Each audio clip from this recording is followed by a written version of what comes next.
Hi guys, so I am finishing up my dad's Christmas present, which I will show you here what I have so far.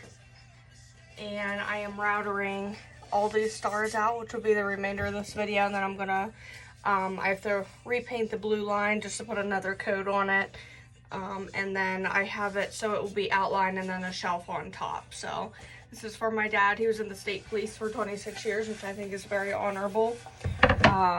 So of course I am a very proud daughter, and every year I try and make something for him that is something about the police or state police. So nobody is sponsoring this video, but I did just recently get this router base. It is Miles Craft, works super cool, super good. And then the bit that I'm using also is new. It is a dash hound, and it is a solid carbide V-point bit, and it's so cool how much detail it does.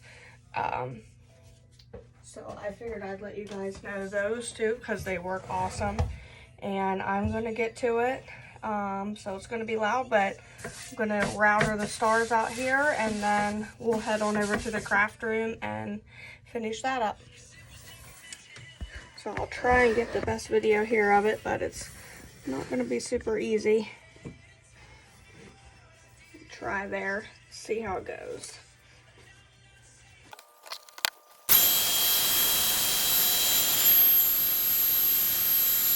You guys can see, so I'm going to bring it around this side.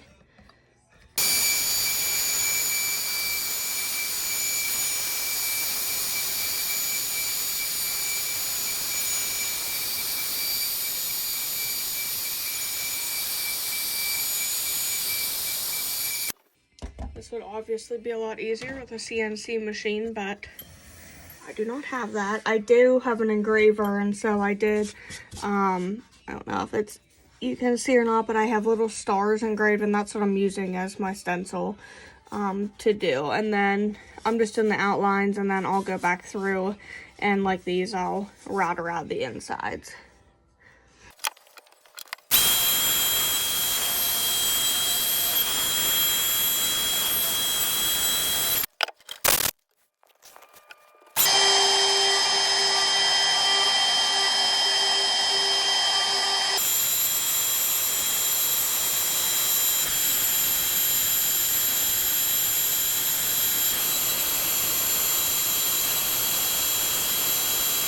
How long it took me to do 6 stars.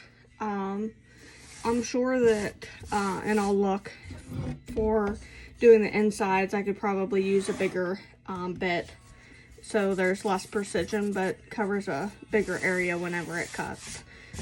But for now, this is what I have. So I'm going to try and give you a couple different views here so you can see it. I think it's pretty cool. It's very therapeutic, actually.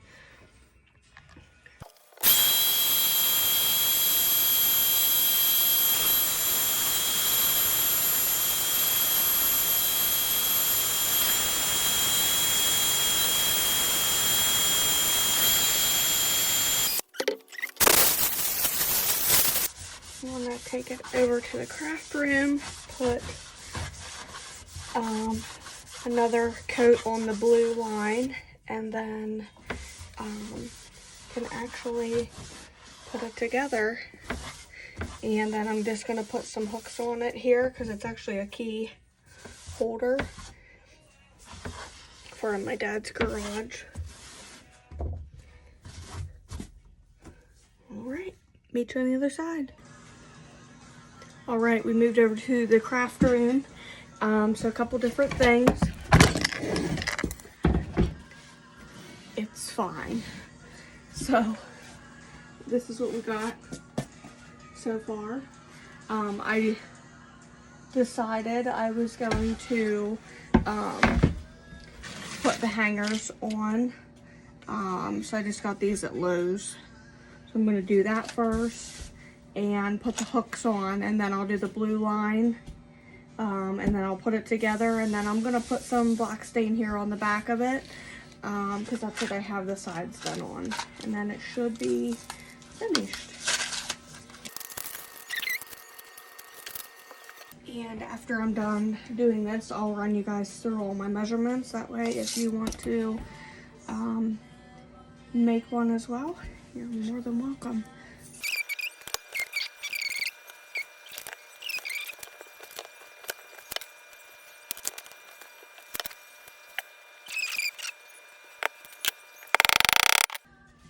Okay, so while I have this flipped over, I'll just tell you, I Craig jigged two boards together. They're 6 inches in width and 22.5 long.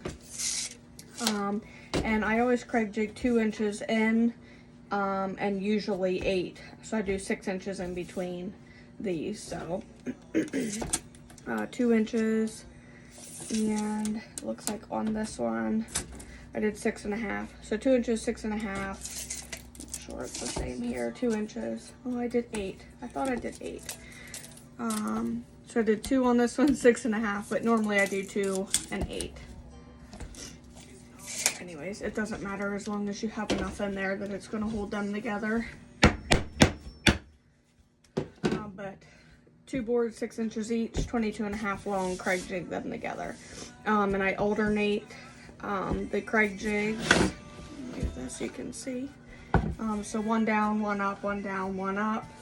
And I was always taught, it doesn't really matter with this one, but if you're making a table or something, you want to alternate the grain. So if this, I have them both pointing down right here on this one, but you would want your grain down, grain up, grain down, grain up. If you were making something like a table or something like that, prevents the board from warping upward or downward.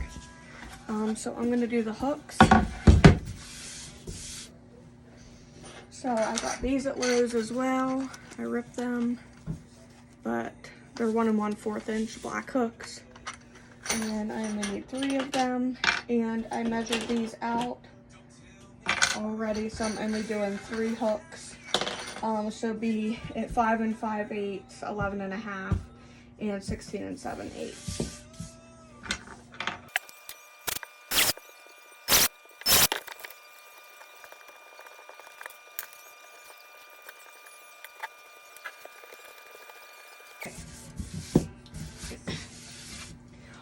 So last night I had painted this, and the way that I had measured it out was the black stripes will all be 7/8 inch, and then the white or the wood will be 1 inch, and I just used painter's tape, 1 inch painter's tape for those, and then the blue line is 1.5 inches.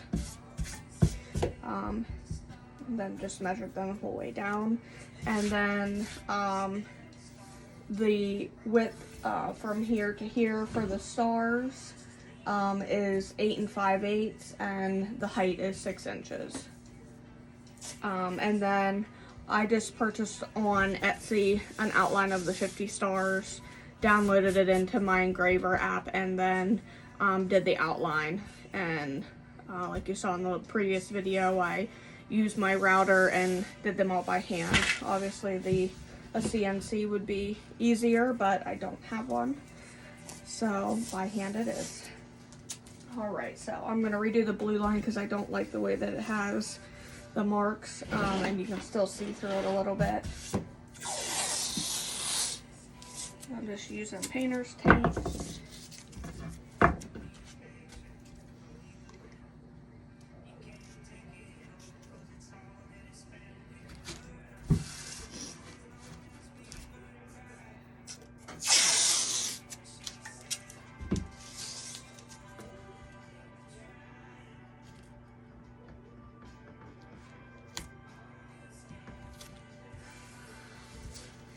And literally that's essentially what I did for the entire flag.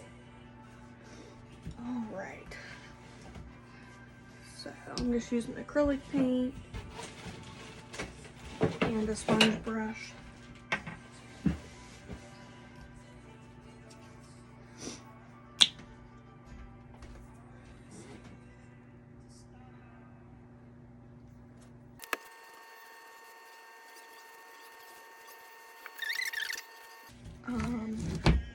And then I'm actually going to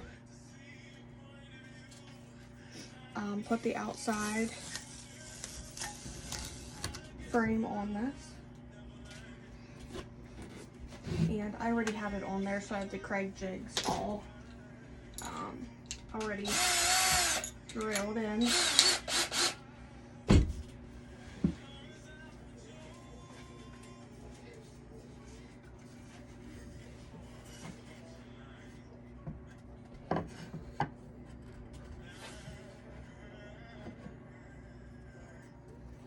And the outsides would be 2 inches by 12 long, and then the bottom is 2 inches by 24 long. This would be fairly easy to do since they're already drilled and pre-drilled in.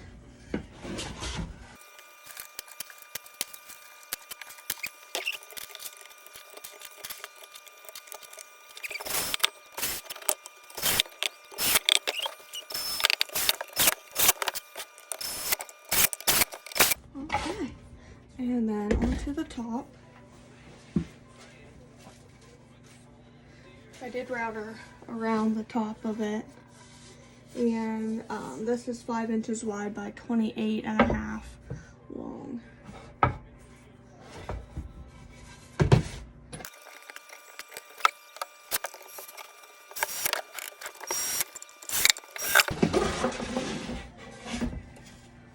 And cool. So that's pretty much the front. I am going to spray it with polyurethane spray, but otherwise it's finished. I'm just going to stain the back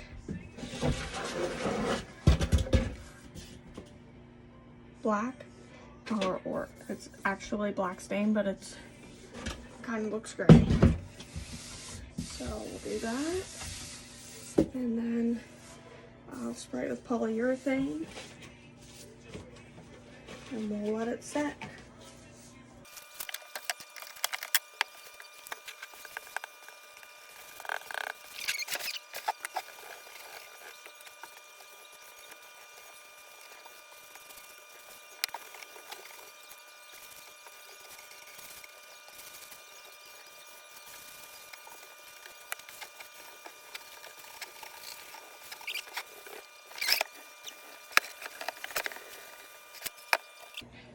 I'm gonna lay a piece of paper down here on the table and then spray polyurethane. Spray it all with polyurethane, mostly the inside flag.